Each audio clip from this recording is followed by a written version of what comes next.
In committee on the Psychoactive Substances Bill, we're considering Part 2. Kevin Haig has the call. There's 1 minute remaining. Thank you, Mr. Chair.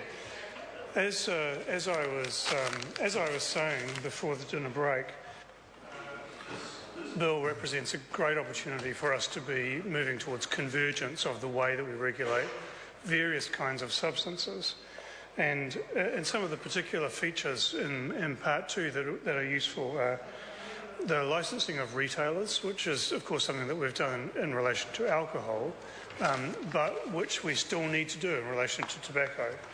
Similarly, the opportunity for councils to develop their own plans as to where retailers may be located is another innovation that we've made in relation to alcohol, and maybe that indicates the kind of direction that we need to be taking in relation to tobacco.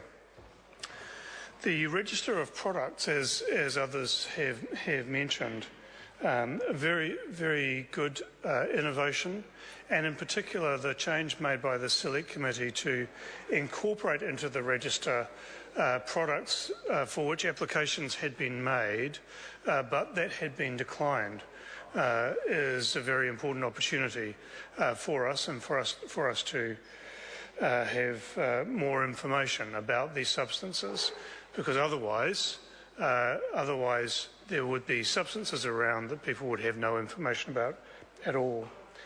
And as others have said, the manufacturing code of practice, also an important element of this. Mr. Chair. Kevin Haig. Why, thank you, Mr. Chair. So the manufacturing code of practice, another important element of Part 2 of the bill. And another very good change made by the Select Committee, bringing forward the establishment of that code of practice from 1 year to 6 months. I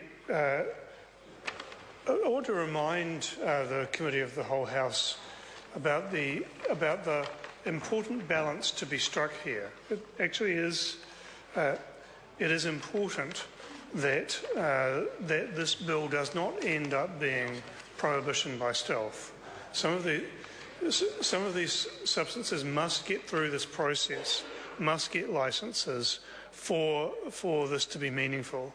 Because if it is prohibition by stealth, what will happen is that we will force this market into a black market, and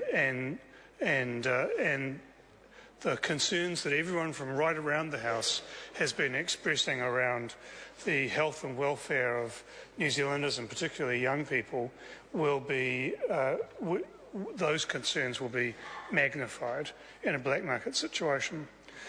Mr. Chair, as I indicated in the debate on Part 1, most of the SIP put forward by my colleague Mojo Mathers, in fact, related to elements of Part 2. So I just want to recap some of the basic points here. One is that had the Select Committee been able to consider the submissions, we would have been able to see, and this House would have been able to see, evidence of alternatives to animal testing, and those alternatives are at least as good as, and maybe better, in fact, than the animal testing for determining safety. And Mr. Chair, the approach that's advocated in the SIP is one of saying that when someone applies for a licence, the information that they use to support that application may not include data derived from animal testing, except historic animal testing. And what that does, Mr. Chair, is it actually then puts the onus on those applying for licences to invest in and support alternative approaches to animal testing. And Mr. Chair, nobody at all is saying, well, you don't get to use animal testing, therefore there'll be no testing. Therefore all of these products should just simply come to the shelves and be available for sale. No one at all is suggesting that. What is instead being suggested is that there is a narrower range of tests, only the non-animal tests, that can be used for the licences that people apply for in Part 2. And so effectively what we would be saying is you still have to prove, or not you, Mr Chair, obviously, but the person applying for a licence still has to prove that their product is no more than low risk, but they have to do it without using animal testing. And the reason that this is so important, Mr Chair, is that the alternatives to animal testing, while being at least as effective, are not used currently because of expense. They are a much more expensive test than the animal testing equivalent. So while the Select Committee did hear some submissions from manufacturers and importers of the products saying that they opposed the use of animal testing, the economic cold hard facts there is that in fact some of those in those categories, some of those applying for licences, will choose to use animal testing if the regime allows them to, simply because it's cheaper. Simply because it's cheaper.